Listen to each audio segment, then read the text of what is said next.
Artıq bu 7-ci səfərdir ki, Prezident Administrasiyası Qarabağa, gözəl Qarabağımıza səfər eləyir. Yəni bizləri yığıb bura gətirir və elə hesab edirəm ki, hər dəfə biz yeni mənzərələrin şahid oluruq. Yəni abadlıq, quruculuq işləri dayanmadan gedir və yol binaları, insanların, məskunlaşmış insanların sayı günbəgün artır.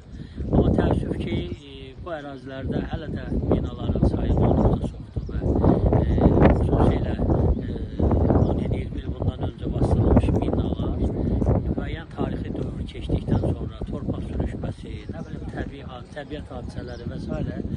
Bu minaların yerin dəyişməsi, daha dərinliklərə gedib, yəni dərinlikdə olması ilə bağlı müşahidə olunur. Bu da mina təmizlənməsi prosesini çətinləşdirir və biz bayaq elə bir, yəni o mina təmizləyənlərlə görüş zamanı da onlar bunu əyani şəkildə bizə göstərdilər.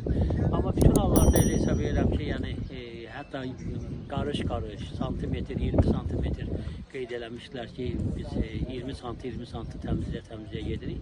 Yəni biz bu qarış-qarış tam Qarabağı minadan təmizlənməsindən, minalardan təmizlənməsindən nail olacaq və elə hesab edirəm ki, bu gözəl diyar həm də təhlükəsiz bir diyara çevriləcəkdir və yəqin ki, növbəti səfərimizdə daha çox insanların məskunlaşmasına şahid olacaq. Çünki bu dövlət siyasətidir, dövlət proqramıdır və hər ay bu ərazilərə köçük olanların şahid oluruq. Biz indi burada yerləşən əhalilərlə söhbət elədik, insanlarla da söhbət elədik.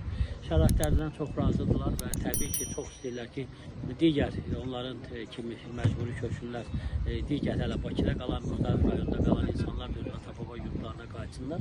Təbii ki, bunun ölçüdə zaman lazımdır. Həm abadlıq, quruculuq işlərinin aparılması, həm ərazilərin minalardan təmizlənməsi və ümid edirəm ki, hər şey yaxşı olacaq.